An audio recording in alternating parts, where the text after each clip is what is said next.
ਸਤਿ ਸ਼੍ਰੀ ਅਕਾਲ ਜੀ। ਪੰਜਾਬੀ ਰੇਡੀਓ ਤੇ ਪੰਜਾਬੀ ਟੀਵੀ ਯੂਐਸਏ ਵੇਖ ਸੁਣ ਰਹੇ ਸਾਰੇ ਸਰੋਤਿਆਂ ਦਾ ਬਹੁਤ-ਬਹੁਤ ਸਵਾਗਤ ਹੈ ਇਸ ਸਮੇਂ ਦੇ ਵਿਸ਼ੇਸ਼ ਪ੍ਰੋਗਰਾਮ ਖਬਰ ਤੇ ਨਜ਼ਰ ਦੇ ਵਿੱਚ।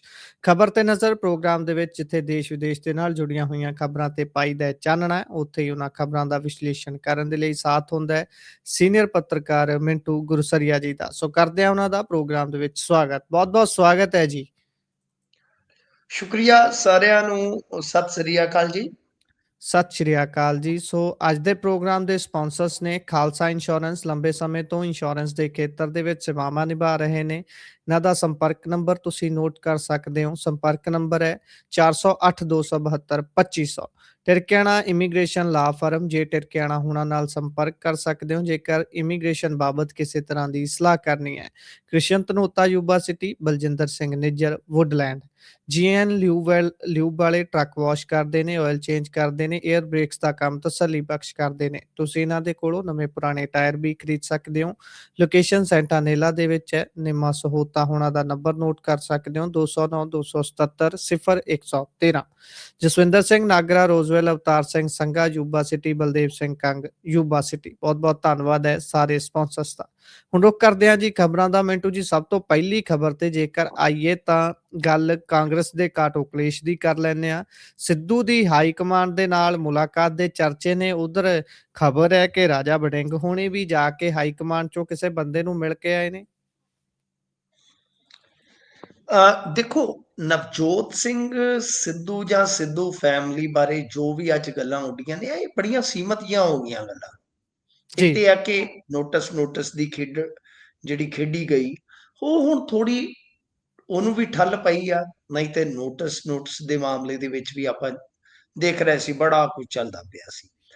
ਸੈਕਿੰਡ, ਏਦਾਂ ਲੱਗਦਾ ਸੀ ਕਿ ਜਿਵੇਂ ਪੰਜਾਬ ਦੇ ਵਿੱਚ ਹੜ੍ਹ ਆਏ ਤੇ ਇੱਕ ਇਸ ਤਰ੍ਹਾਂ ਦਿਲ ਜਿਹਾ ਟੁੱਟ ਗਿਆ ਕਿ ਸ਼ਾਇਦ ਇਹ ਹੜ੍ਹ ਨਹੀਂ ਰੁਕਣੇ। ਉਸ ਤਰ੍ਹਾਂ ਹੀ ਲੱਗਦਾ ਸੀਗਾ ਕਿ ਇਹ ਬੀਬੀ ਦੇ ਬੋਲ ਜਿਹੜੇ ਸਿੱਧੂ ਬੀਬੀ ਦੇ ਆ ਕਿ ਇਹ ਨਹੀਂ ਜੀ ਹੁਣ ਮਤਲਬ ਕਿ ਬੰਦ ਹੋਣੇ ਤੇ ਕੰਮ ਬੜਾ ਚੱਲੇਗਾ। ਜੀ ਯਾਨੀ ਪੰਜਾਬ ਦੇ ਹੜ੍ਹਾਂ ਵਾਂਗੂ ਇਹ ਬੀਬੀ ਨੂੰ ਰੋਕਣਾ ਵੀ ਬੜਾ ਮੁਸ਼ਕਲ ਹੋ ਗਿਆ ਸੀਗਾ। ਬਹਰਹਾਲ, ਜੇ ਤੁਸੀਂ ਨੋਟ ਕੀਤਾ ਹੋਏਗਾ ਤਾਂ ਕੁਝ ਘੰਟਿਆਂ ਤੋਂ ਮੈਨੂੰ ਲੱਗਦਾ ਕਿ ਸੀਜ਼ ਫਾਇਰ ਹੋ ਗਿਆ ਹੈ। ਜੀ ਸੀਜ਼ ਫਾਇਰ ਹੋ ਗਿਆ, ਸਮਝਦੇ ਹੋ ਨਾ? ਜਿਵੇਂ ਡੋਨਲਡ ਟਰੰਪ ਕਹਿੰਦਾ ਸੀਗਾ ਉਹ ਤੇ ਮਨਾ ਕੇ ਛੱਡੂਗਾ ਵੈਸੇ ਜਿੰਨਾ ਪਿੱਛੇ ਪਿਆ, ਜਿੰਨਾ ਖੜੇ ਪਿਆ, ਕਿ ਰਾਜੀਨਾਮਾ ਇਹਨਾਂ ਦਾ ਮੈਂ ਹੀ ਕਰਾਇਆ ਭਾਰਤ ਪਾਕਿਸਤਾਨ ਦਾ। ਤਾਂ ਜੀ ਜਿਹੜਾ ਇਹ ਮਤਲਬ ਜੰਗਬੰਦੀ ਹੋਈ ਆ, ਮੈਨੂੰ ਜੋ ਲੱਗਦਾ ਜੰਗਬੰਦੀ ਕਹਿ ਲਓ, ਜ਼ੁਬਾਨਬੰਦੀ ਕਹਿ ਲਓ, ਕਿ ਜੀ ਇਹਦੇ ਵਿੱਚ ਜ਼ਰੂਰ ਕਿਤੇ ਨਾ ਕਿਤੇ ਜੋ ਇਹਨਾਂ ਦੀ AICC ਹੁੰਦੀ ਆ ਜਾਂ ਹਾਈ ਕਮਾਨ ਹੁੰਦਾ, ਮੈਨੂੰ ਨਹੀਂ ਪਤਾ ਕਿਹਨੇ ਕਿਹਾ ਹੋਏਗਾ, ਕਿਉਂਕਿ ਕੁਝ ਚੀਜ਼ਾਂ ਅਪੁਸ਼ਟ ਹੁੰਦੀਆਂ ਨੇ, ਅੰਦਾਜ਼ਨ ਹੁੰਦੀਆਂ ਨੇ, ਤਾਂ ਉਹਦੇ ਵਿੱਚ ਸਪਸ਼ਟਤਾ ਰਹਿ ਜਾਣੀ ਚਾਹੀਦੀ ਹੈ। ਤਾਂ ਮੈਨੂੰ ਲੱਗਦਾ ਕਿ ਕਿਸੇ ਨਾ ਕਿਸੇ ਨੇ ਜ਼ਰੂਰ ਕਿਹਾ, ਤਾਂ ਹੀ ਇਹ ਜਿਹੜੀ ਫਾਇਰਿੰਗ ਰੁਕੀ ਆ, ਦਵੱਲੀ ਫਾਇਰਿੰਗ ਉਧਰੋਂ ਵੀ ਹੋ ਰਹੀ ਸੀ ਤੇ ਉਧਰੋਂ ਵੀ ਹੋ ਰਹੀ ਸੀ। ਤਾਂ ਕਿਤੇ ਨਾ ਕਿਤੇ ਮਾਮਲਾ ਤੇ ਹਾਈ ਕਮਾਨ ਕੋਲ ਗਿਆ। ਹੁਣ ਜਿੱਦਾਂ ਜੀ ਤੁਸੀਂ ਕਿਹਾ ਕਿ ਰਾਜਾ ਵੜਿੰਗ ਕਿਉਂਕਿ ਮੈਂਬਰ ਪਾਰਲੀਮੈਂਟ ਹੈ, ਉਹ ਤੇ ਅੱਜ ਬੋਲ ਵੀ ਰਹੇ ਸੀ ਕਿ ਸ਼ਾਇਦ ਲਾਅ ਐਂਡ ਆਰਡਰ ਤੇ ਸੰਸਦ ਜੀ ਦੇ ਵਿੱਚ ਤੇ ਸੈਸ਼ਨ ਦੇ ਦਰਮਿਆਨ ਉਹ ਤੇ ਦਿੱਲੀ ਰਹੂਗੇ। ਜੀ ਤੇ ਜੇ ਪੰਜਾਬ ਦੇ ਮਾਮਲਿਆਂ ਨਾਲ ਜੁੜੀ ਕੋਈ ਬੈਠਕ ਹੋਈ ਆ, ਕੋਈ ਮੀਟਿੰਗ ਹੋਈ ਆ, ਤਾਂ ਫਿਰ ਜ਼ਾਹਰਾ ਜੀ ਗੱਲ ਹੈ ਕਿ ਰਾਜਾ ਵੜਿੰਗ ਨੇ ਜੋ ਸੂਰਤ ਹਾਲ ਹੈ ਉੱਥੇ ਬਿਆਨ ਕੀਤੀ ਹੋ। ਜੀ ਤਦੇ ਹੀ ਉਹ ਬਾਹਰ ਨਿਕਲ ਕੇ ਕਹਿੰਦੇ ਆ ਕਿ ਹੁਣ ਜੇ ਅਨੁਸ਼ਾਸਨ ਤੋੜਿਆ, ਚਾਹੇ ਮੈਂ ਹੀ ਕਿਉਂ ਨਹੀਂ, ਤਾਂ ਹਾਈਕਮਾਨ ਨੇ ਕਿਹਾ ਕਿ ਕਾਰਵਾਈ ਹੋ ਜਾਣੀ ਹੈ। ਜੀ ਇਹਦਾ ਮਤਲਬ ਹੈ ਕਿ ਗੱਲਾਂ ਹੋ ਗਈਆਂ।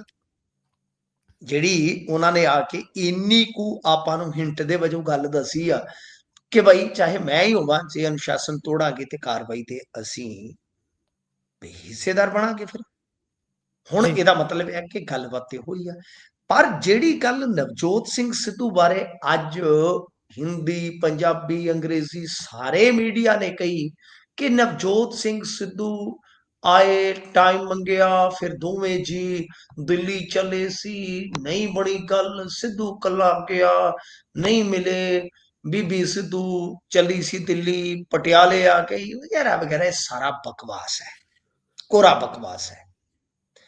ਦੇਖੋ, ਨਵਜੋਤ ਸਿੰਘ ਸਿੱਧੂ ਬੰਬੇ ਨੇ ਤੇ ਇਸ ਵੇਲੇ ਜੋ ਕਪਿਲ ਦਾ ਸੀਜ਼ਨ 4 ਆ, ਉਹਦਾ ਜੋ ਤੁਹਾਨੂੰ ਪਤਾ ਹੀ ਆ, ਪ੍ਰੋਮੋ ਵਗੈਰਾ ਜੋ ਸ਼ੂਟ ਹੁੰਦੇ ਆ, ਉਹਨਾਂ ਦੇ ਵਿੱਚ ਜੀ ਬਿਜ਼ੀ ਆ ਜੀ ਕਿਉਂਕਿ ਉਹ ਕੰਟਰੈਕਟ ਦੇ ਵਿੱਚ ਨਹੀਂ। ਤੇ ਦੂਜੀ ਗੱਲ ਇਹ ਆ ਕਿ ਜੇ ਨਵਜੋਤ ਸਿੰਘ ਸਿੱਧੂ ਨੇ ਮਿਲਣਾ ਹੋਵੇ ਤੇ ਮੇਰੇ ਖਿਆਲ ਦੇ ਨਾਲ ਕੋਈ ਗੱਲ ਔਖੀ ਵੀ ਨਹੀਂ, ਕਿਉਂਕਿ ਕੁਝ ਦਿਨ ਪਹਿਲਾਂ ਤੇ ਉਹ ਪ੍ਰਿਯੰਕਾ ਗਾਂਧੀ ਦੇ ਨਾਲ ਫੋਟੋ ਪਾਈ ਬੈਠੇ ਸਨ। ਜੀ। ਤੋ ਇਸ ਕਰਕੇ ਇਹ ਬੇਸਲੈਸ ਗੱਲ ਸੀਗੀ ਬਿਲਕੁਲ ਕਿ ਨਵਜੋਤ ਸਿੰਘ ਸਿੱਧੂ ਮਤਲਬ ਕਿ ਬੰਬੇ ਸੀ, ਉਹਨਾਂ ਨੂੰ ਇੱਥੇ ਦਿਖਾ ਦਿੱਤਾ ਗਿਆ, ਦਿੱਲੀ ਗਿਆ ਦਿਖਾ ਦਿੱਤਾ ਗਿਆ। ਫਿਲਹਾਲ ਮੇਰੇ ਕੋਲ ਜੋ ਜਾਣਕਾਰੀ ਹੈ, ਮੈਂ ਆਪਣਾ ਸੋਰਸ ਕੋਈ ਰਿਵੀਲ ਨਹੀਂ ਕਰੂੰਗਾ ਇੱਥੇ, ਤਾਂ ਗੱਲ ਇਹ ਆ ਕਿ ਜੋ ਮੇਰੇ ਕੋਲ ਜਾਣਕਾਰੀ ਆ ਉਹਦੇ ਅਨੁਸਾਰ ਨਵਜੋਤ ਸਿੰਘ ਸਿੱਧੂ ਨੇ ਕੋਈ ਸਮਾਂ ਨਹੀਂ ਮੰਗਿਆ ਤੇ ਨਾ ਹੀ ਹਾਈ ਕਮਾਨ ਨੇ ਹਾਲੇ ਤੱਕ ਦਿੱਤਾ। ਬਸ ਮੁੱਕਦੀ ਗੱਲ ਇਹ ਆ। ਪਰ ਜੀ। ਇਹ ਜ਼ਰੂਰ ਆ, ਮੈਨੂੰ ਇੰਨਾ ਲੱਗਦਾ ਆ ਕਿ ਭਾਈ ਸਾਰੇ ਪਾਸੇ ਕਹਿ ਦਿੱਤਾ ਹੋਏਗਾ ਕਿ ਤੋਪਾਂ ਦੇ ਮੂੰਹ ਜਿਹੜੇ ਆ ਨਾ ਉਹ ਬੰਦ ਕਰੋ, ਸ਼ਾਂਤ ਜੀ। ਕਰੋ, ਸ਼ਾਂਤੀ ਰੱਖੋ। ਤੇ ਇਹ ਜ਼ਰੂਰ ਹੋ ਸਕਦਾ ਕਿ ਸਿੱਧੂ ਫੈਮਿਲੀ ਨੂੰ ਵੀ ਮੈਸੇਜ ਲੱਗ ਗਿਆ ਹੋਵੇ ਕਿ ਭਾਈ ਤੁਸੀਂ ਚੁੱਪ ਕਰੋ, ਸ਼ਾਂਤੀ ਦਾ ਦਾਨ ਬਖਸ਼ੋ ਤੇ ਮਾਹੌਲ ਬਣਾਓ, ਫਿਰ ਵੇਖਦੇ ਆ ਕੀ ਕਰਨਾ। ਤਾਂ ਫਿਲਹਾਲ ਮੇਰੇ ਕੋਲ ਜਿਹੜੀ ਜਾਣਕਾਰੀ ਆ, ਬਾਕੀ ਮੈਂ ਕਿਸੇ ਦੀ ਗੱਲ ਤੁਹਾਨੂੰ ਪਤਾ ਹੈ ਰੱਦ ਨਹੀਂ ਕਰਦਾ ਹੁੰਦਾ, ਮੈਂ ਸਿਰਫ ਆਪਣੀ ਗੱਲ ਕਰ ਸਕਦਾ ਜੀ। ਕਿ ਨਵਜੋਤ ਸਿੰਘ ਸਿੱਧੂ ਨੇ ਜਿੰਨੀ ਕੁ ਸਾਡੀ ਜਾਣਕਾਰੀ ਆ ਕੋਈ ਸਮਾਂ ਫਿਲਹਾਲ ਨਹੀਂ ਮੰਗਿਆ ਤੇ ਨਾ ਹੀ ਜੀ। ਨਵਜੋਤ ਸਿੰਘ ਸਿੱਧੂ ਨੂੰ ਕੋਈ ਸਮਾਂ ਦਿੱਤਾ ਗਿਆ। ਹਾਂ, ਇੱਕ ਮੇਰੀ ਹੋਰ ਮਤਲਬ ਕਿ ਕਿਸੇ ਵਿਅਕਤੀ ਨਾਲ ਗੱਲ ਹੋ ਰਹੀ ਸੀਗੀ, ਤਾਂ ਉਹਦੇ 'ਚ ਉਹਨੇ ਜ਼ਰੂਰ ਸਪਸ਼ਟ ਕੀਤਾ ਕਿ ਨਵਜੋਤ ਸਿੰਘ ਸਿੱਧੂ ਫਿਲਹਾਲ ਰਾਜਨੀਤੀ ਤੋਂ ਓਦਾਂ ਹੀ ਦੂਰ ਆ ਤੇ ਉਹਨਾਂ ਨੇ ਕਿਹਾ ਕਿ ਨੋਨੀ ਜਿੱਦਾਂ ਵੀ ਕਰਦੀ ਆ ਭਾਈ ਉਹ ਆਪਦੇ ਦਮ ਤੇ ਕਰੀ ਜਾਵੇ, ਹਾਲ ਫਿਲਹਾਲ ਮੈਨੂੰ ਆਪਣੇ ਹਾਲ ਤੇ ਛੱਡ ਦਿਓ, ਮੈਂ ਇੱਜ਼ਤ ਰਹਿਣਾ ਬਸ, ਠੀਕ ਆ। ਇੰਨੀ ਕੁ ਗੱਲ ਮੈਨੂੰ ਕਿਸੇ ਬੰਦੇ ਨੇ ਦੱਸੀ ਆ ਜੋ ਸਿੱਧੂ ਰਾਜਨੀਤੀ ਤੋਂ ਵਾਕਫ ਹੈ ਚੰਗੀ ਤਰ੍ਹਾਂ। ਤਾਂ ਉਹਨਾਂ ਨੇ ਇਹ ਜ਼ਰੂਰ ਕਿਹਾ ਕਿ ਨਵਜੋਤ ਸਿੰਘ ਸਿੱਧੂ ਫਿਲਹਾਲ ਰਾਜਨੀਤੀ ਤੋਂ ਦੂਰ ਨੇ। ਹਾਂ, ਜਦੋਂ ਪੰਜਾਬ ਆਉਣਗੇ ਕੋਈ ਸਰਗਰਮੀ ਬਤਾਉਣਗੇ ਤਾਂ ਤੁਹਾਨੂੰ ਪਤਾ ਲੱਗ ਜਾਏਗਾ। ਜੀ। ਉਹ ਇਸ ਤੋਂ ਅੱਗੇ ਜੇਕਰ ਚਲੀਏ ਤਾਂ ਐਮਪੀ ਅੰਮ੍ਰਿਤਪਾਲ ਸਿੰਘ ਹੁਣਾਂ ਦੀ ਪੈਰੋਲ ਅਰਜੀ ਤੇ ਗੱਲ ਕਰੀਏ ਤਾਂ ਹਾਈ ਕੋਰਟ 'ਚ ਸੁਣਵਾਈ ਹੋਈ ਹੈ ਜੀ। ਪੰਜਾਬ ਸਰਕਾਰ ਦੇ ਵੱਲੋਂ ਕੋਈ ਪੱਖ ਰੱਖਿਆ ਗਿਆ? ਹਾਂਜੀ, ਬਿਲਕੁਲ। ਇਹਨਾਂ ਨੇ ਇੱਕ ਤੇ ਗੁਰਪ੍ਰੀਤ ਸਿੰਘ ਹਰੀਨੌਂ ਵਾਲਾ ਜਿਹੜਾ ਚਲਾਨ ਹੈ ਚਾਰਜਸ਼ੀਟ ਆ, ਉਹਦੇ ਸਾਰੇ 3400 ਦੇ 3400 ਪੇਜ ਚਾਹੇ ਅੰਗਰੇਜ਼ੀ ਆ ਤੇ ਚਾਹੇ ਪੰਜਾਬੀ ਉਹਦੇ ਵਿੱਚ ਰੱਖ ਦਿੱਤਾ ਹੈ ਜੀ। ਕਿ ਜੋ ਐਕਸਟੈਂਸ਼ਨ ਆਫ ਡਿਟੈਂਸ਼ਨ ਹੈ ਉਹਦੇ ਗਰਾਊਂਡਸ ਆ ਨੇ। ਨਾਲ ਸਰਕਾਰ ਨੇ ਜਾ ਕੇ ਜਿਹੜੀ ਗੱਲ ਇੱਕ ਹੋਰ ਕਹੀ ਆ ਕਿ ਭਾਈ 15 ਜਣਿਆਂ ਨੂੰ ਅਮਰਤਪਾਲ ਸਿੰਘ ਤੋਂ ਖਤਰਾ ਹੈ। ਤੁਹਾਨੂੰ ਯਾਦ ਹੋਣਾ ਪਿੱਛੇ ਜੇ ਇੱਕ ਸੋਸ਼ਲ ਮੀਡੀਆ ਤੇ ਵੀ ਬੜੀ ਬਹਿਸ ਹੋਈ ਸੀ ਲਿਸਟ ਵਗੈਰਾ ਨੂੰ ਲੈ ਕੇ। ਆਪਣੇ ਜੀ। ਇੱਧਰ ਟਿਕਟੌਕ ਘੱਟ ਚੱਲਦੀ ਹੈ, ਤੁਹਾਨੂੰ ਪਤਾ ਹੀ ਆ ਗੁਰਪ੍ਰੀਤ। ਬਾਹਰ ਟਿਕਟੌਕ ਤੇ ਬਹੁਤ ਇਹ ਚੀਜ਼ਾਂ ਚੱਲਦੀਆਂ ਨੇ ਕੰਟਰੋਵਰਸ਼ੀਅਲ, ਮਤਲਬ ਕਿ ਹੋ ਜਾਂਦੀਆਂ ਨੇ, ਕੁਝ ਕੰਟਰੋਵਰਸੀ ਹੋ ਜਾਂਦੀਆਂ ਨੇ, ਕੁਝ ਮਤਲਬ ਕਿ ਬਹਿਸਾਂ, ਕੁਝ ਡਿਬੇਟਸ, ਕੁਝ ਜਿਵੇਂ ਗਰੁੱਪ ਚੈਟਾਂ ਜਿਹੜੀਆਂ ਇਹਨਾਂ ਦੀਆਂ ਚੱਲਦੀਆਂ ਰਹਿੰਦੀਆਂ ਨੇ, ਜੀ। ਉਹ ਬਹੁਤ ਕੁਛ ਆ। ਆਪਣੇ ਇੱਧਰ ਉਹ ਚੀਜ਼ਾਂ ਘੱਟ ਨੇ। ਹੂੰ। ਤਾਂ ਮੇਰੇ ਖਿਆਲ ਦੇ ਨਾਲ ਸ਼ਾਇਦ ਸਰਕਾਰ ਨੇ ਹਵਾਲਾ ਦਿੱਤਾ। ਦੇਖੋ, ਹੂੰ। ਅਸੀਂ ਕੋਈ ਡਾਕੂਮੈਂਟੇਸ਼ਨ ਤੇ ਨਹੀਂ ਇਹਦੇ ਵਿੱਚ ਪੜ੍ਹੀ ਕੀਤੀ, ਤਾਂ ਯਾਨੀ ਜਿਨ੍ਹਾਂ ਕੋ ਆਪਾਂ ਮੀਡੀਆ ਰਾਹੀਂ ਸੁਣ ਰਹੇ ਹਾਂ ਕਿ 15 ਬੰਦਿਆਂ ਨੂੰ ਖਤਰੇ ਦਾ ਆਵਾਜ਼ ਹੈ, ਕਿਤੇ ਨਾ ਕਿਤੇ ਖਤਰਾ ਭਾਸਦੇ ਨੇ। ਉਹਦੇ ਸਾਰਾ ਕੁਛ ਜਿਹੜੇ ਤਾਰ ਜਿਹੜੇ ਜੋੜੇ ਜਾਂਦੇ ਨੇ ਉਹ ਅਮਰਤਪਾਲ ਸਿੰਘ ਦੇ ਨਾਲ ਆ ਕਿ ਅਮਰਤਪਾਲ ਸਿੰਘ ਹੀ ਇਹਨਾਂ ਬੰਦਿਆਂ ਨੂੰ ਮਾਰਨ ਦੀ ਸਾਜ਼ਿਸ਼ ਰਚ ਰਿਹਾ। ਤਾਂ ਮਤਲਬ ਇਹ ਇੱਕ ਤਰ੍ਹਾਂ ਨਾਲ ਕਹਿ ਲਓ ਕਿ ਵੱਡਾ ਕਾਰਨ ਆ। ਯਾਨੀ ਜੀ। ਜਿੱਦਾਂ ਆਪਾਂ ਕਹਿ ਲਈਏ ਕਿ ਇੱਕ ਤੇ ਇਹਨਾਂ ਨੇ ਗੁਰਪ੍ਰੀਤ ਸਿੰਘ ਹਰੀਨੌਂ ਦੇ ਕੇਸ ਦੀ ਚਾਰਜਸ਼ੀਟ ਤੇ ਦੂਜਾ ਆਧਾਰ ਬਣਾਇਆ ਹੈ ਕਿ ਆਹ ਬੰਦੇ ਨੇ। ਅੱਛਾ, ਇਹ ਕਿਵੇਂ ਬੰਦੇ ਨੇ ਗੁਰਪ੍ਰੀਤ? ਜੇ ਆਪਾਂ ਇਹਨਾਂ ਚੀਜ਼ਾਂ ਨੂੰ ਸਮਝੀਏ ਤਾਂ ਦੇਖੋ, ਮੈਂ ਵਾਰ-ਵਾਰ ਕਹਿੰਦਾ ਹੁੰਦਾ ਕਿ ਤੁਸੀਂ ਹੀ ਕਈ ਵਾਰ ਆਪਣੇ ਬੰਦੇ ਲਈ ਮੁਸੀਬਤ ਬਣ ਜਾਂਦੇ ਹੋ। ਫਰਜ਼ ਜੀ। ਕਰੋ ਕੋਈ ਸ਼ਖਸ, ਮੈਂ ਮਿਸਾਲ ਦੇ ਦਿੰਦਾ ਕਿ ਕੋਈ ਸ਼ਖਸ ਤੁਹਾਨੂੰ ਪਿਆਰ ਕਰਦਾ ਹੈ, ਮੈਂ ਤੁਹਾਡਾ ਆਲੋਚਕ ਹਾਂ ਗੁਰਪ੍ਰੀਤ, ਜੀ। ਤੇ ਤੁਹਾਨੂੰ ਪਿਆਰ ਕਰਨ ਵਾਲਾ ਬਾਹਰ ਬੈਠਾ ਹੈ, ਹੂੰ। ਮੈਂ ਤੁਹਾਡੀ ਆਲੋਚਨਾ ਕੀਤੀ ਆ, ਉਸਨੇ ਚੱਕ ਕੇ ਵੌਇਸ ਨੋਟ ਛੱਡ ਦਿੱਤਾ ਹੈ ਜੀ। ਜਾਂ ਲਾਈਵ ਪਾ ਦਿੱਤਾ, ਆਪਦਾ ਕੋਈ ਵੀਡੀਓ ਜਾਰੀ ਕਰ ਦਿੱਤੀ ਆ ਜਾਂ ਕੋਈ ਲਿਖਤ ਆਪਦੀ ਜਾਰੀ ਕਰ ਦਿੱਤੀ ਆ, ਤੈਨੂੰ ਜੀ। ਆਹ ਕਰ ਦਿਆਂਗੇ, ਤੈਨੂੰ ਵਾਹ ਕਰ ਦਿਆਂਗੇ। ਠੀਕ ਹੈ ਨਾ ਜੀ? ਤਾਂ ਮਤਲਬ ਇਹ ਆ ਕਿ ਤੁਸੀਂ ਇੱਥੇ ਇੰਡੀਆ 'ਚ ਬੈਠੇ ਹੋ, ਆਪਣੇ ਕੋਈ ਵਿਚਾਰਕ ਮਤਭੇਦ ਨੇ, ਤੇ ਜੇ ਏਦਾਂ ਕਿਸੇ ਨੇ ਕੋਈ ਗੱਲ ਕਰ ਦਿੱਤੀ, ਉਹ ਠੀਕ ਹੈ, ਉਹ ਚੱਲੀ ਆਉਂਦਾ। ਬਟ ਜੇ ਮੰਨ ਲਓ ਬਹੁਤ ਸੰਗੀਨ ਮਾਮਲਿਆਂ 'ਚ ਤੁਸੀਂ ਖੁਦਾ ਨਾ ਖਾਸਤਾ ਸਟੇਟ ਤੁਹਾਨੂੰ ਚੱਕ ਕੇ ਅੰਦਰ ਮਾਰ ਦਿੰਦੀ ਹੈ, ਤਾਂ ਉਹ ਜੀ। ਚੀਜ਼ਾਂ ਹੀ ਵੱਡੀਆਂ ਬਣ ਜਾਣ। ਫਿਰ ਸਰਕਾਰ ਉਹੀ ਆਧਾਰ ਬਣਾਈ ਜਾਂਦੀ ਹੈ। ਉਹ ਬੰਦੇ ਹੂੰ, ਜਿਹੜੇ ਤੁਹਾਡੇ ਵਿਰੋਧੀ ਹੈ, ਮੰਨ ਲਓ ਮੈਂ ਫਰਜ਼ ਕਰੂੰ ਵਿਰੋਧੀ ਹੈ, ਤਾਂ ਫਿਰ ਉਹ ਸਾਰੀਆਂ ਚੀਜ਼ਾਂ ਮੈਂ ਨਾਲ ਦੀ ਨਾਲ ਸਰਕਾਰ ਨੂੰ ਪਾਸ ਕਰੀ ਚੱਲੂਗਾ, ਜੀ। ਜਾਂ ਏਜੰਸੀਆਂ ਆਪੇ ਚੁੱਕੀ ਜਾਣਗੀਆਂ, ਤਾਂ ਤੁਸੀਂ ਆਪਣੇ ਬੰਦੇ ਵਾਸਤੇ ਖਤਰਾ ਬਣ ਜਾਂਦੇ। ਤਾਂ ਫਿਲਹਾਲ ਸ਼ਾਇਦ ਜਿਹੜੀ ਮੀਡੀਆ 'ਚ ਗੱਲ ਆ ਰਹੀ ਆ ਕਿ 15 ਬੰਦਿਆਂ ਨੂੰ ਖਤਰਾ ਹੈ, ਤਾਂ ਉਹਦੇ 'ਚ ਅੰਮ੍ਰਿਤਪਾਲ ਸਿੰਘ ਨੇ ਤਾਂ ਡਾਇਰੈਕਟਲੀ ਕੋਈ ਥ੍ਰੈਟ ਨਹੀਂ ਕੀਤਾ ਹੋਏਗਾ ਮੇਰੇ ਖਿਆਲ ਦੇ ਨਾਲ, ਕਿ ਫੋਨ ਲਾਇਆ ਜੀ। ਹੋਏਗਾ ਕਿ ਹਾਂ ਓਏ ਬੰਦਾ ਬਣ, ਤੈਨੂੰ ਮੈਂ ਚੱਕ ਦਿਆਂਗਾ। ਐਸਾ ਤੇ ਕਿਤੇ ਹੋ ਨਹੀਂ ਸਕਦਾ ਜੀ। ਤਾਂ ਮਤਲਬ ਹੂੰ, ਕਿ ਆਧਾਰ ਸ਼ਾਇਦ ਇਹਨਾਂ ਚੀਜ਼ਾਂ ਦਾ ਹੀ ਬਣਿਆ ਹੋਵੇਗਾ। ਪਰ ਗੱਲ ਇਹ ਆ ਕਿ ਪੈਰੋਲ ਦਾ ਜਿੱਥੋਂ ਤੱਕ ਤਾਲੁਕ ਆ, ਤਾਂ ਇਹਨਾਂ ਦੇ ਵਕੀਲਾਂ ਨੇ ਵੀ ਬਹਿਸ ਕੀਤੀ ਆ ਕਿ ਭਾਈ ਗੱਲ ਇਹ ਆ ਕਿ ਜਿੱਦਾਂ ਤੁਸੀਂ ਕਹਿ ਰਹੇ ਹੋ ਪੈਰੋਲ ਕੱਟਣੀ ਆ, ਦਿੱਲੀ ਬੰਦੇ ਨੇ, ਕੋਈ ਮੈਂਬਰ ਪਾਰਲੀਮੈਂਟ ਆ, ਆਪਾਂ ਵੀ ਹੁਣ ਦੇਖਦੇ ਆ ਪੰਜਾਬ ਦੇ ਮੈਂਬਰ ਪਾਰਲੀਮੈਂਟ ਜਿਹੜੇ ਆ, ਉਹ ਤੇ ਆਪਾਂ ਵੇਖੀਏ ਤੇ ਦਿੱਲੀ ਨੇ ਇਸ ਵੇਲੇ। ਜੀ। ਅੰਮ੍ਰਿਤਪਾਲ ਸਿੰਘ ਆਉਣਗੇ ਤਾਂ ਦਿੱਲੀ ਰਹਿਣਗੇ ਨਾ, ਕਿ ਬਈ ਪੰਜਾਬ ਹੂੰ, ਨੂੰ ਕੀ ਖਤਰਾ। ਜਿਵੇਂ ਇਹ ਕਹਿੰਦੇ ਜੀ ਪੰਜਾਬ ਦੇ ਪਾਣੀਆਂ ਨੂੰ ਅੱਗ ਲੱਗ ਜਾਊਗੀ ਜੀ, ਇਹ ਹੋ ਜਾਏਗਾ, ਉਹ ਹੋ ਜਾਏਗਾ। ਜੀ। ਤੇ ਗੱਲ ਇਹ ਆ ਕਿ ਬਈ ਹੁਣ ਇਹ ਸਾਰੀਆਂ ਬਹਿਸਾਂ ਆਈਆਂ, ਕੋਰਟ ਨੇ ਮਾਮਲੇ ਦੇ ਵਿੱਚ ਇੱਕ ਟਿੱਪਣੀ ਕੀਤੀ ਆ। ਉਹਨਾਂ ਕਿਹਾ ਕਿ ਕਿਸੇ ਵੀ ਬੰਦੀ ਨੂੰ ਮਤਲਬ ਨਜ਼ਰਬੰਦ ਹੈ ਜੀ, ਜੀ। ਸੰਸਦ ਸੈਸ਼ਨ ਦੇ ਵਿੱਚ ਬੁਲਾਉਣ ਜਾਂ ਇਜਾਜ਼ਤ ਦੇਣ ਦਾ ਅਧਿਕਾਰ ਨਹੀਂ ਹੈ। ਕੋਰਟ ਨੇ ਜੀ। ਮਤਲਬ ਕਿ ਸਾਫ਼ ਕਰ ਦਿੱਤਾ ਹੈ। ਇਹਦੇ ਵਿੱਚ ਇੱਕ ਟਿੱਪਣੀ ਆ ਗਈ ਆ, ਕਿਉਂਕਿ ਸ਼ਾਮ ਤੱਕ ਇਸ ਫੈਸਲੇ ਦੀ ਉਡੀਕ ਸੀ।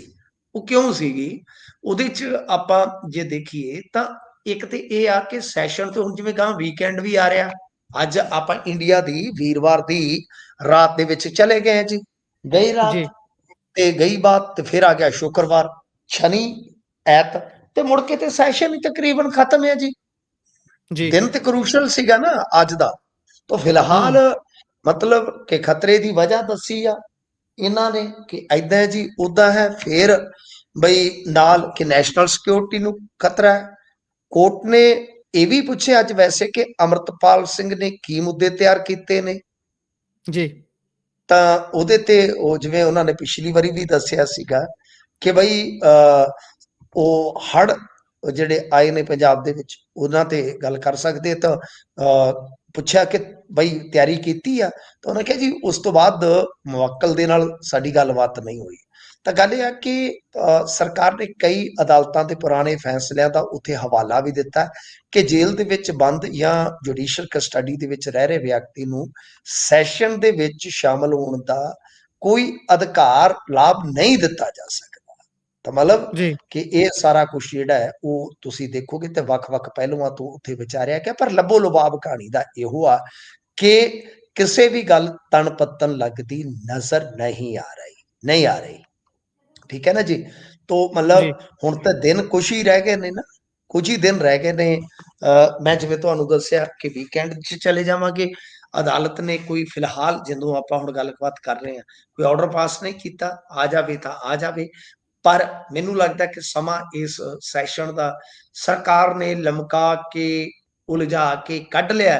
ਹੁਣ ਜਦੋਂ ਮੰਨ ਲਓ ਸਮਾਂ ਵਿਹਾਇਆ ਗਿਆ, ਸੈਸ਼ਨ ਖਤਮ ਹੋ ਗਿਆ, ਤੇ ਇਹ ਆਧਾਰ ਬਣ ਜਾਏਗਾ ਕਿ ਲਓ ਜੀ ਹੁਣ ਇਸ ਪਟੀਸ਼ਨ ਦੀ ਕੋਈ ਵੀ ਪ੍ਰਸੰਗਤਾ ਰਹਿੰਦੀ ਨਹੀਂ ਹੈ, ਇਹ ਗੈਰ ਪ੍ਰਸੰਗਕ ਹੋ ਗਈ ਆ। ਤਾਂ ਫਿਰ ਉਹ ਹਾਈ ਕੋਰਟ ਜਿਹੜੀ ਆ ਉਹਦੀ ਸੁਣਵਾਈ ਬੰਦ ਕਰ ਦੇਗੀ। ਹੂੰ, ਜੀ। ਅੱਗੇ ਜੇਕਰ ਚੱਲੀਏ ਤਾਂ ਅੱਜ ਅੰਤਰਿਮ ਕਮੇਟੀ ਦੀ ਬੈਠਕ ਸੀ ਐਸਜੀਪੀਸੀ ਦੀ, ਤੇ ਉਹਨਾਂ ਦੇ ਵੱਲੋਂ ਜਿਹੜਾ ਸਰਕਾਰ ਨੇ ਕਹਿੰਦੇ ਪਾਵਨ ਸਰੂਪਾਂ ਦੇ ਲਾਪਤਾ ਹੋਣ ਦੀ ਗੱਲ ਆਖਦੇ ਐਫਆਈਆਰ ਦਰਜ ਕੀਤੀ ਹੈ, ਉਸ ਨੂੰ ਮੁੱਢੋਂ ਖਾਰਜ ਕੀਤਾ ਹੈ। ਹਾਂਜੀ, ਅੰਤਰਿੰਗ ਕਮੇਟੀ ਦੀ ਇਹਨਾਂ ਨੇ ਮੀਟਿੰਗ ਸੱਦੀ ਸੀਗੀ, ਤਾਂ ਜੀ। ਉਹਦੇ ਵਿੱਚ ਧਾਮੀ ਸਾਹਿਬ ਨੇ ਕਿਹਾ ਕਿ ਦੇਖੋ ਪਾਵਨ ਸਰੂਪ ਮਾਮਲਿਆਂ ਦੇ ਵਿੱਚ ਸ਼੍ਰੋਮਣੀ ਕਮੇਟੀ ਵੱਲੋਂ ਪਹਿਲਾਂ ਹੀ ਡਾਕਟਰ ਈਸ਼ਰ ਸਿੰਘ ਦੀ ਪੜਤਾਲੀਆ ਰਿਪੋਰਟ ਦੇ ਆਧਾਰ ਤੇ ਦੋਸ਼ੀ ਪਾਏ ਗਏ ਅਧਿਕਾਰੀਆਂ ਤੇ ਕਰਮਚਾਰੀਆਂ ਵਿਰੁੱਧ ਵਿਭਾਗੀ ਕਾਰਵਾਈ ਕੀਤੀ ਜਾ ਚੁੱਕੀ ਆ। ਜੀ। ਤੇ ਕੁਝ ਉਹਨਾਂ ਨੇ ਨਾਲ ਇਹ ਵੀ ਕਿਹਾ ਕਿ ਸਰਕਾਰ ਜਾਣਬੁੱਝ ਕੇ ਮਾਮਲੇ ਦੇ ਵਿੱਚ ਸਿਆਸਤ ਕਰ ਰਹੀ ਆ।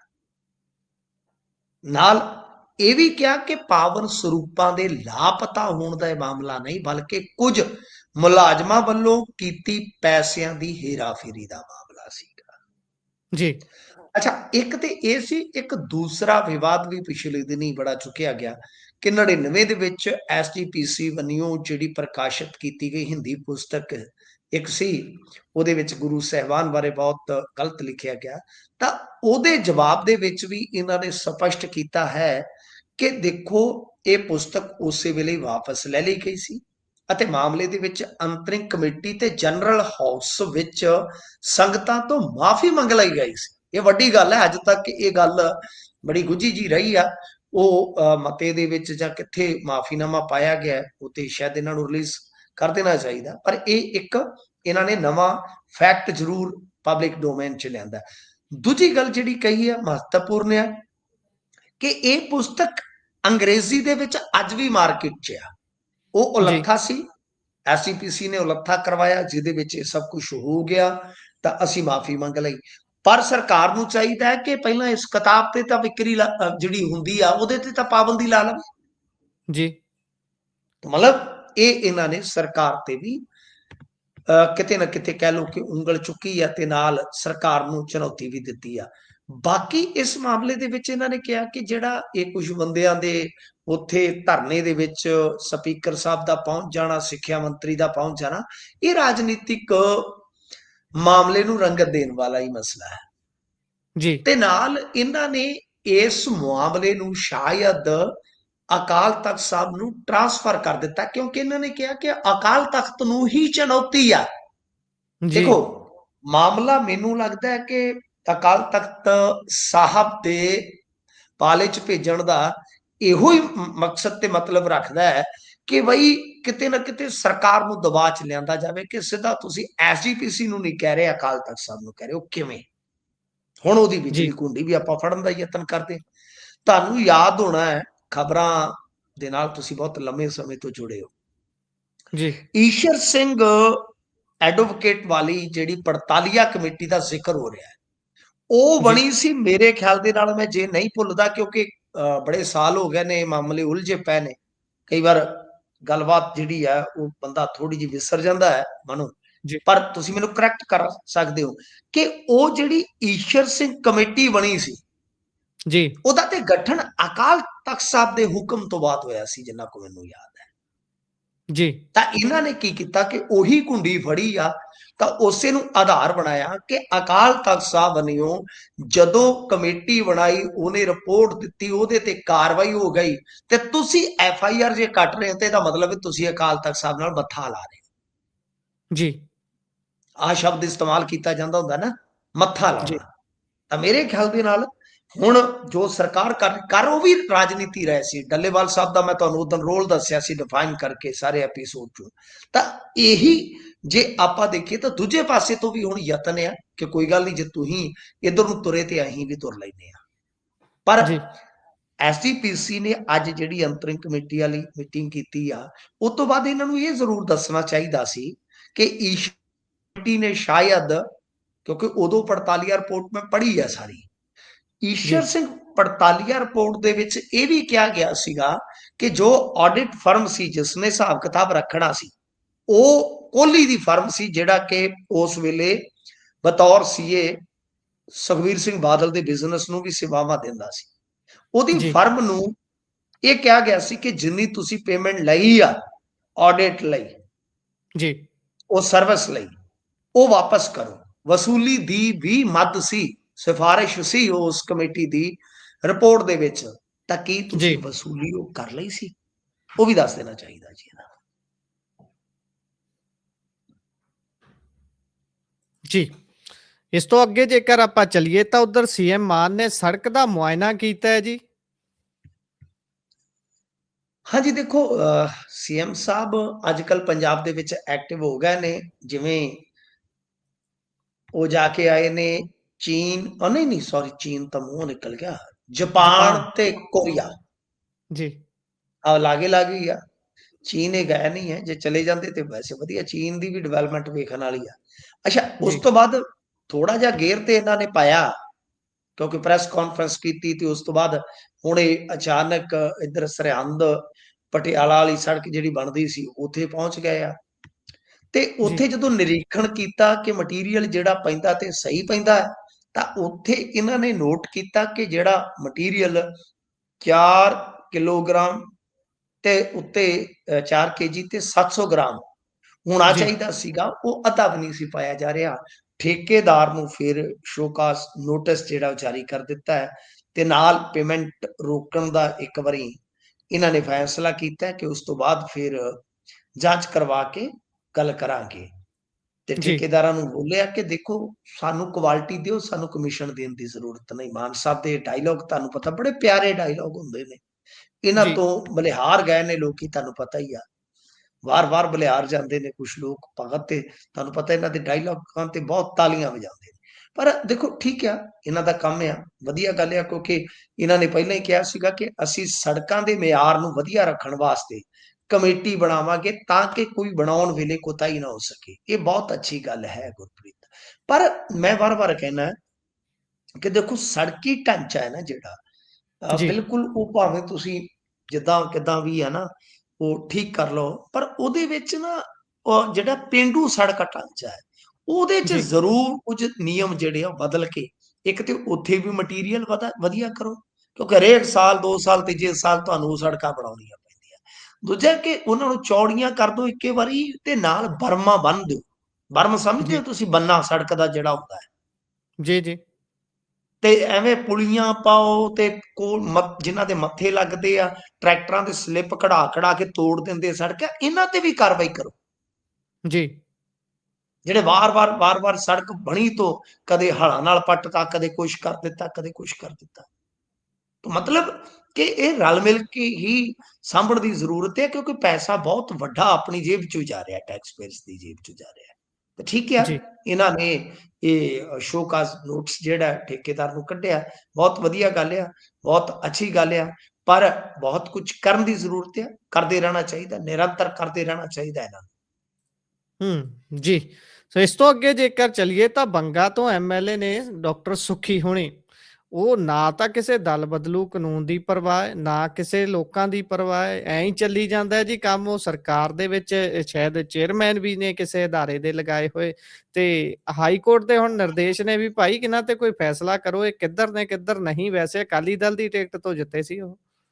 ਹਾਂਜੀ, ਚੇਅਰਮੈਨ ਤਾਂ ਬਣਾਏ ਹੋਏ ਨੇ ਉਹ, ਜਦੇ ਨਾ ਜੀ, ਬਿੰਦ ਰੱਖੀਏ ਨਹੀਂ ਸੀ ਆਖਿਆ, ਕੰਨੀ ਕਾਂਟੇ ਪਾਏ ਹੋਏ ਨੇ, ਜੀ, ਜਿਹੜੇ ਆਏ ਦਲ ਬਦਲ ਕੇ ਤੁਸੀਂ ਚੇਅਰਮੈਨ ਲਾਏ ਹੋਏ ਨੇ। ਜੀ, ਅੱਛਾ, ਗੱਲ ਇਹ ਆ ਕਿ ਸੁਖੀ ਸਾਹਿਬ ਤੇ ਦਲ ਬਦਲੀ ਕਰਕੇ ਗਏ ਸੀ, ਤੇ ਉਹਨਾਂ ਨੇ ਸ਼ਾਇਦ ਇਹ ਵੀ ਕਿਹਾ ਸੀਗਾ ਨਾ ਕਿ ਜੇ 1 ਸਾਲ ਦੇ ਅੰਦਰ ਅੰਦਰ ਇਸ ਹਲਕੇ 'ਚ ਮੈਡੀਕਲ ਕਾਲਜ ਨਾ ਖੋਲਿਆ ਤੇ ਮੈਂ ਫੇਰ ਆ ਜਾਊਂ। ਜੀ, ਜੀ। ਸ਼ਾਇਦ ਇਹਨਾਂ ਨੇ ਕਿਹਾ ਸੀ, ਉਦੋਂ ਕੁਝ ਸ਼ਰਤ ਰੱਖੀ ਸੀਗੀ, ਐਗਜ਼ੈਕਟਲੀ ਤੇ ਮੈਨੂੰ ਯਾਦ ਨਹੀਂ, ਪਰ ਸ਼ਾਇਦ ਇਸ ਤਰ੍ਹਾਂ ਦੀ ਕੋਈ ਇਹਨਾਂ ਨੇ ਕੋਈ ਕੰਡੀਸ਼ਨ ਜ਼ਰੂਰ ਰੱਖੀ ਸੀ ਉਹਦੇ ਸਾਲ 'ਚ। ਨਹੀਂ, ਕੁਝ ਮਹੀਨੇ ਕਿਹਾ ਸੀ ਇਹਨਾਂ ਨੇ। ਆਹੋ, ਤੇ ਹੁਣ ਤੇ ਮੇਰੇ ਖਿਆਲ ਦੇ ਨਾਲ 1.5 ਸਾਲ ਹੀ ਹੋ ਗਿਆ ਲਗਭਗ। ਜੀ। ਕਿਆ ਹੁਆ ਤੇਰਾ ਵਾਦਾ। ਤਾਂ ਖੈਰ, ਸੁਖੀ ਸਾਹਿਬ ਤੇ ਸੁਖੀ ਸਾਂਦੀ ਹੁਣ ਸੁਖ ਮਾਣਦੇ ਪਏ ਨੇ ਚੇਅਰਮੈਨ। ਹੂੰ, ਸੁਖਾ ਲੱਦੀਏ ਸੁਖ ਮਾਣਦੀ ਰਹੇ, ਸਾਡੀ ਜ਼ਿੰਦਗੀ ਤਾਂ ਹੋ ਗਈ ਬਰਬਾਦ ਨਹੀਂ। ਤਾਂ ਗੱਲ ਇਹ ਆ ਕਿ ਉਹ ਤੇ ਸੁਖਾ ਲੱਦੀ ਸੁਖੀ ਸਾਂਦੀ ਸੁਖੀ ਸਾਹਿਬ ਸੁਖ ਮਾਣ ਰਹੇ ਨੇ, ਪਰ ਜੀ, ਇੱਧਰ ਹੁਣ ਉਹਨਾਂ ਦੀ ਦਲ ਬਦਲੀ ਦਾ ਫੈਸਲਾ ਅੱਜ ਤੱਕ ਸੰਧਵਾ ਸਾਹਿਬ ਕਰ ਹੀ ਨਹੀਂ ਸਕੇ। ਉਹ ਉਹਨਾਂ ਨੂੰ ਪਾਵਨ ਸਰੂਪਾਂ ਵਾਲਾ ਮਾਮਲਾ ਤੇ ਦਿਖਦਾ ਹੈ, ਜੀ, ਪਰ ਜਿਹੜਾ ਸੰਵਿਧਾਨਕ ਕੰਮ ਹੈ, ਜਿਹੜਾ ਉਹਨਾਂ ਦੀ ਸੰਵਿਧਾਨਕ ਜ਼ਿੰਮੇਵਾਰੀ ਹੈ, ਧਾਰਮਿਕ ਮਾਮਲੇ 'ਚ ਦੇਖੋ ਕਿੱਡੀ ਜਲਦੀ ਨਾਲ, ਕਿੱਡੀ ਉਹ ਕਾਹਲੀ ਨਾਲ ਗਏ ਨੇ।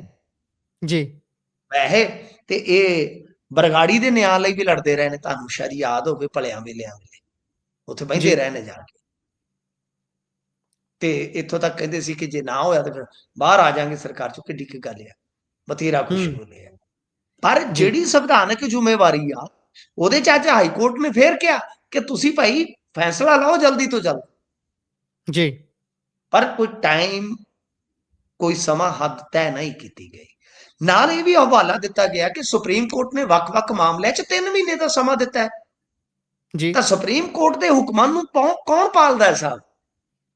ਨਹੀਂ ਤੇ ਅੱਜ ਤੱਕ ਲਾਲਪੁਰਾ ਸਾਬਕਾ ਹੋ ਚੁੱਕੇ ਹੁੰਦੇ, ਉਹਨਾਂ ਜੀ, ਨੂੰ ਤੇ ਚੋਣ ਕਮੇਟੀ ਵਾਸਤੇ ਨਾਮਜ਼ਦ ਕੀਤਾ ਗਿਆ ਸੀ ਕਿ ਤੁਸੀਂ ਉਮੀਦਵਾਰ ਚੁਣੋ। ਜੀ, ਜਿਹੜੇ ਖੁਦ ਜੇਲ੍ਹ ਦੇ ਨੰਬਰਦਾਰ ਬਣ ਗਏ ਨੇ, ਉਹਨਾਂ ਨੂੰ ਗਾਂ ਆਉਣ ਵਾਲੇ ਨੰਬਰਦਾਰ ਚੁਣਨ ਦਾ ਅਧਿਕਾਰ ਮਿਲਿਆ ਪਿਆ। ਦੱਸੋ ਕੀ ਕਰੋਗੇ?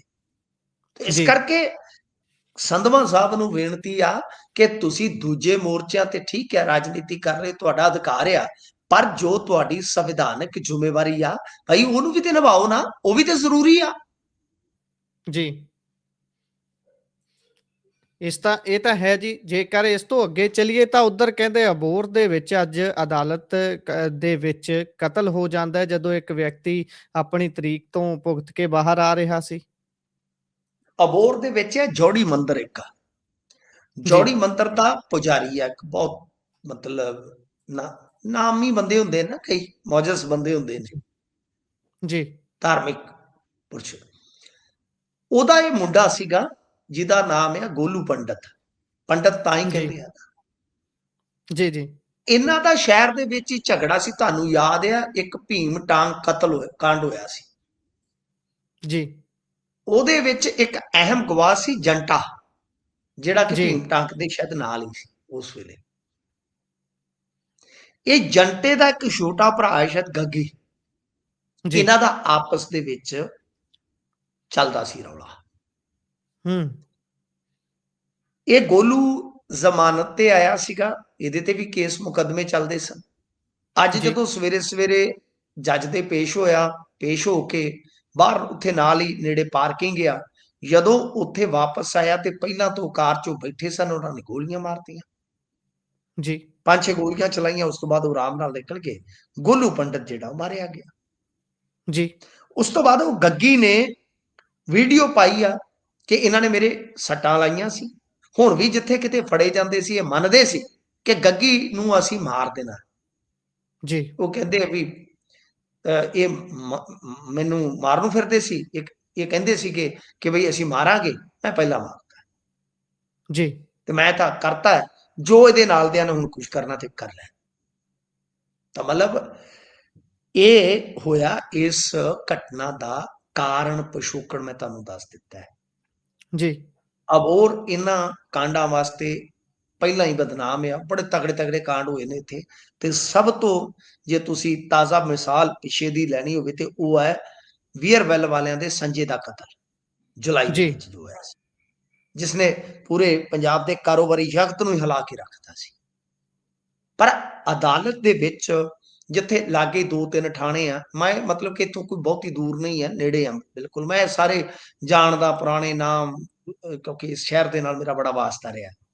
ਤਾਂ ਗੱਲ ਜੀ ਇਹ ਆ ਕਿ ਉੱਥੇ ਜਦੋਂ ਏਡੇ ਵੱਡੇ ਕਾਂਡ ਹੋਏ ਨੇ, ਤਾਜ਼ਾ ਮਾਮਲਾ ਹੈਗਾ ਸੰਜੇ ਦਾ, ਉਸ ਤੋਂ ਬਾਅਦ ਇਹ ਬਿਲਕੁਲ ਥਾਣੇ ਦੇ ਲਾਗੇ ਆ ਕੇ ਫਿਰ ਅਦਾਲਤ ਦੇ ਵਿੱਚ ਬੰਦਾ ਸ਼ੂਟ ਕਰ ਜਾਣਾ, ਜਿੱਥੇ ਪੁਲਿਸ ਆਮ ਤੌਰ ਤੇ ਤੁਰੀ ਫਿਰਦੀ ਆ, ਇਹ ਬੜੇ ਵੱਡੇ ਜੀ ਸਵਾਲ ਨੇ।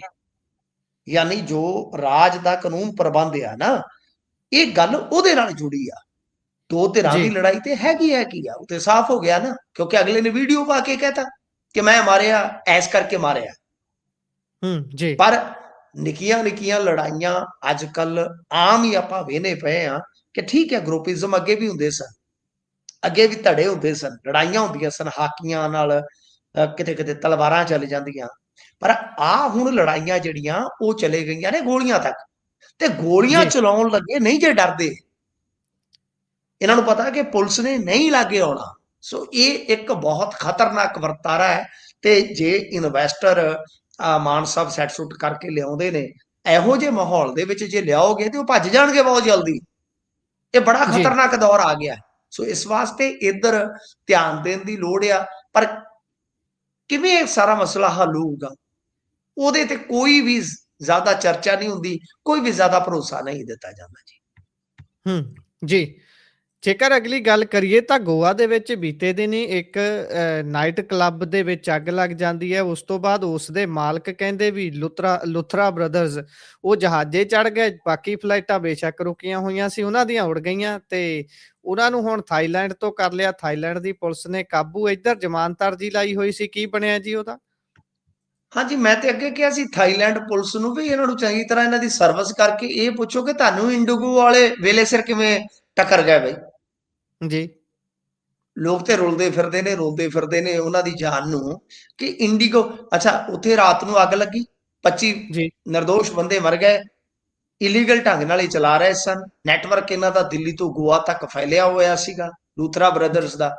ਅੱਛਾ 12 ਵਜੇ ਮਤਲਬ ਕਿ ਇਹਨਾਂ ਦੀ ਸਾਰੀ ਕੁੰਡਲੀ ਫੋਲੀ ਗਈ ਗੋਆ ਪੁਲਿਸ ਵੱਲੋਂ ਕਿ ਲੂਥਰਾ ਬ੍ਰਦਰਸ ਦਾ ਇਲੀਗਲ ਹੈ, ਫਲਾਣ ਟਮਕਾ।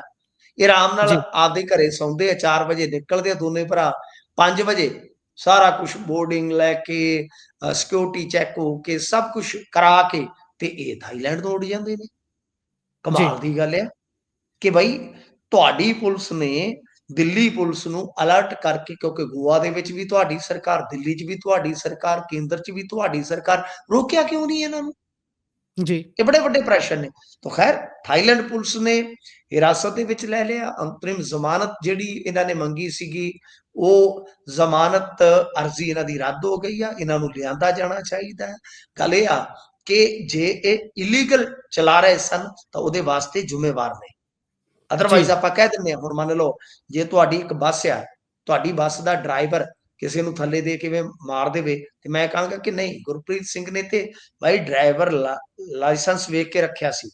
ਗੁਰਪ੍ਰੀਤ ਜੀ, ਜੀ ਨੇ ਤਾਂ ਮਤਲਬ ਕਿ ਆਪਦੀ ਬੱਸ ਦੇ ਸਾਰੇ ਡਾਕੂਮੈਂਟ ਪੂਰੇ ਕਰਕੇ ਰੱਖੇ ਸਨ, ਪਾਸਿੰਗ ਜੀ, ਵਗੈਰਾ ਸਭ ਕੁਝ ਓਕੇ ਸੀ। ਉਹਦੇ ਵਾਸਤੇ ਹੂੰ, ਜ਼ਿੰਮੇਵਾਰ ਨਹੀਂ।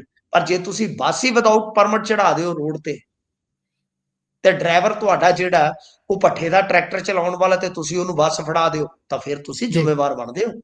ਸੋ ਇਸ ਵਾਸਤੇ ਇਹਨਾਂ ਹੂੰ, ਨੂੰ ਬੰਨ੍ਹ ਕੇ ਲਿਆਉਣਾ ਚਾਹੀਦਾ, ਇਹਨਾਂ ਨੂੰ ਸਜ਼ਾ ਦੇਣੀ ਚਾਹੀਦੀ ਹੈ। ਜੀ। ਇਸੇ ਦੇ ਨਾਲ ਪ੍ਰੋਗਰਾਮ ਦਾ ਸਮਾਂ ਹੁੰਦਾ ਹੈ ਜੀ ਇੱਥੇ ਹੀ ਸਮਾਪਤ। ਤੁਸੀਂ ਜੁੜੇ, ਜਾਣਕਾਰੀਆਂ ਸਾਂਝੀਆਂ ਕੀਤੀਆਂ, ਬਹੁਤ-ਬਹੁਤ ਧੰਨਵਾਦ ਜੀ। ਧੰਨਵਾਦ ਜੀ।